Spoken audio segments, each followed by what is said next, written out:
ओम नमः शिवाय। मैंने एक मिनट का वीडियो बनाया था जिसके अंतर्गत हमने तुलसीदास जी के एक रामचरितमानस से लिया हुआ दोहा उसके बारे में जानकारी दी थी। डोल गवार शूद्र पशु नारी सकल ताड़ना के अधिकारी। पहली बात कि ये जो दोहा है वो पूरा दोहा एक बार समझ लीजिए। प्रभु भल किन्ह मोहि सिख दीन्ही, मर्यादा पुनि तुम्हारी कीनी, डोल गवार शूद्र पशु नारी, एकल ताड़न के अधिकारी। कुछ लोग जानबूझ के रामचरितमानस के पीछे लगे हुए हैं और वो कहते हैं मनुवादी सोच। अब पता नहीं ये मनुवादी सोच क्या होती है, लेकिन ये एक षड्यंत्र है और हर व्यक्ति को इससे बचना चाहिए।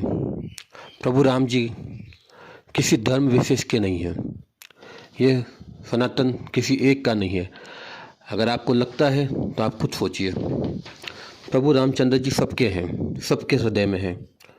तो फिर कोई मनुवादी सोच करके रामचरितमानस के बारे में कुछ भी अनाप शनाप क्यों बोलता है?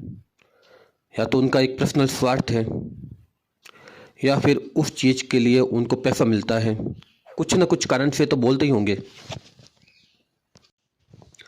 ये जो पंक्ति है ये सुंदरकांड से ली हुई है। सुंदरकांड में जब भगवान श्री राम 3 दिन तक है समुद्र देव की पूजा करते हैं।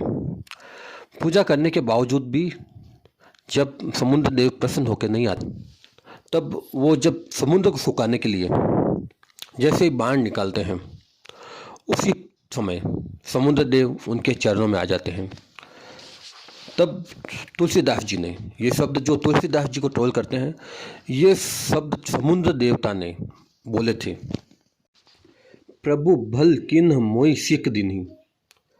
भल किन्ह मोहि सिख देने का मतलब है प्रभु श्री राम आपके भय से मुझे एक सीख मिली है।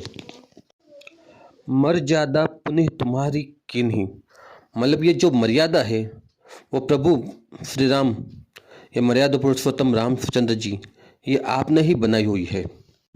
डोल गंवार शूद्र पशु नारी सकल ताड़ना के अधिकारी, अर्थात डोल जो बजने वाला डोल है, गंवार जो हम गांव में भोला भाला इंसान होते हैं उसको, शूद्र का अर्थ है यहाँ पे कार्य करने वाला। जैसे कोई नौकरी पर करता है तो उसको जो अपने मालिक के दिया हुआ काम करता है उतनी उसकी मर्यादा है। और पशु, सिर्फ गौ माता के अलावा सभी पशु को एक तरह से मर्यादित व्यवहार, उसका ध्यान रखना होता है। अब अगर आपकी बात मान लेते हैं जो मनुवादी सोच के है, तो अब ये समुद्र देव उनको कह रहे हैं कि डोल गंवार शूद्र पशु नारी सकल ताड़न के अधिकारी, मतलब वो आ रहे हैं और सबको मारने के लिए बोल रहे हैं। ये तो हो नहीं सकता। कोई ना कोई सेंटेंस भी तो होता होगा जिसको मिलाने से ये चीज़ प्रूफ होती होगी।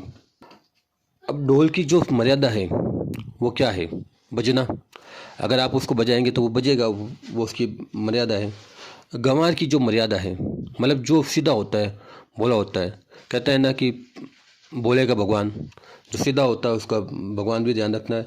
तो वहाँ पे गंवार का मतलब होता है जो सीधा इंसान है, उसको भी आप ध्यान रखो, उसकी भी एक मर्यादा है, उसको मर्यादा का ध्यान प्रभु धाम आप ही रखेंगे।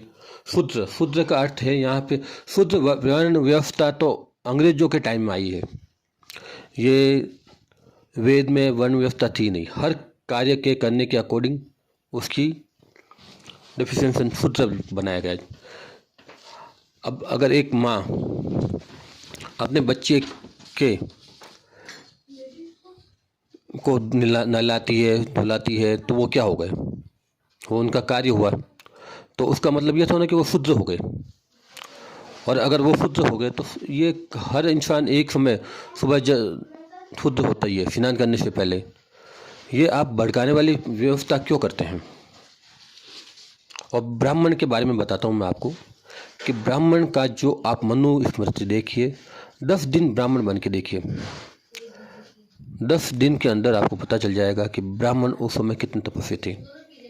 जो आप सवाल उठाते ना, उसके बारे में मैं बता देता हूँ कि हर चीज़ को आप तोड़ मरोड़ के इतिहास को परोसा गया है। और ये शुरुआत अंग्रेज़ों के समय से हुई है, जब प्रिंटिंग प्रेस स्टार्ट हुई थी। अब पशु को भी मारो। अरे मूर्ख इंसानों, पशु को कब मारा? इसके अंदर पशु का ध्यान रखो, क्योंकि सिर्फ गाय माता के अलावा हर पशु बाहर निकलने के बाद उसका ध्यान रखेंगे तो वो चले जाएंगे कहीं ना कहीं पे, उनको पता ही नहीं चलेगा कहाँ गए कहाँ आए। और नारी को मारो, मतलब सब अपने नारी को मारो। अरे समझ में नहीं आया, तुलसीदास जी ऐसा बोल सकते हैं क्या? ऐसी जबान में बात करें जो लोगों को समझ में आए। अनर्थगल बात। अब समुद्र देव और तुलसीदास जी को आपने मिला दिया। अब समुद्र देव आके ये आदेश दे रहे हैं कि आप सबको मारो। भाई मूर्खता वाली बात हुई कि नहीं हुई? तुलसीदास जी के काफ़ी शब्द अवधी भाषा से लिए गए हैं और इस कारण से ये अवधी शब्द है। इसका अर्थ मैंने आपको पहले भी बताया था। इसका अर्थ होता है टकटकी लगाना, पहचानना, निगरानी करना, ध्यान रखना या देख रेख करना। यहाँ पे ध्यान रखना इसका अर्थ है। समुद्र देव सिर्फ यही कह रहे हैं कि प्रभु मर्यादा पुरुषोत्तम श्री राम जी, आप जब सबके मर्यादा का ध्यान रखते हैं तो अब मैं, मतलब समुद्र देव, अगर मैं आपको रास्ता नहीं दे रहा हूँ तो ये एक मेरी मर्यादा है, इस मर्यादा में मैं बंधा हुआ हूँ। तभी प्रभु रामचंद्र जी ने उनको नहीं सुखाया और उन्होंने पुल का निर्माण किया। इतनी सी बात है, इतना बड़ा बखेड़ा समझ में नहीं आता। अब आपको तुलसीदास जी के बारे में बताता हूँ। तुलसीदास जी की जीवनी के अंतर्गत तुलसीदास जी ब्राह्मण परिवार के थे। ब्राह्मण, मुद्दा समझ में आ गया? उसके बाद जब उन्होंने जन्म लिया तब उनकी माता का देहांत हो गया। जब 5 वर्ष के हुए तब उनके पिताजी की डेथ हो गई। जब उनके गुरुजी ने उनको शिक्षा दीक्षा दी, मतलब वो अनाथ थे, उनके न माता थी न पिताजी थे। 5 वर्ष की उम्र के बाद उन्होंने जब सबसे पहला शब्द बोला वो राम बोला। उनका नाम था, उन्होंने स्टार्टिंग में राम शब्द बोला था। इसके कारण उनका नाम हो गया बचपन का कि राम बोला। उनको बचपन में माता पिता का सुख नहीं मिला। उसके बाद उन्होंने हनुमान जी और श्री रामचंद्र जी की पूजा की। जब उन्होंने पूजा की तब उनको सबसे पहले जो इतिहास पढ़िए, हनुमान जी ने दर्शन दिए, उसके बाद भगवान रामचंद्र जी ने दर्शन दिए। उसके बाद वाराणसी के अंतर्गत उनकी प्राण गए, अंतिम सांस ली और उनको राम के दर्शन भी हुए और मोक्ष को प्राप्त हुए। ये इतने साधारण इंसान जिन्होंने कभी किसी व्यक्ति को छोड़ो पशु को भी परेशान नहीं किया, तो वो किसी के बारे में ऐसी बात सोच भी नहीं सकते।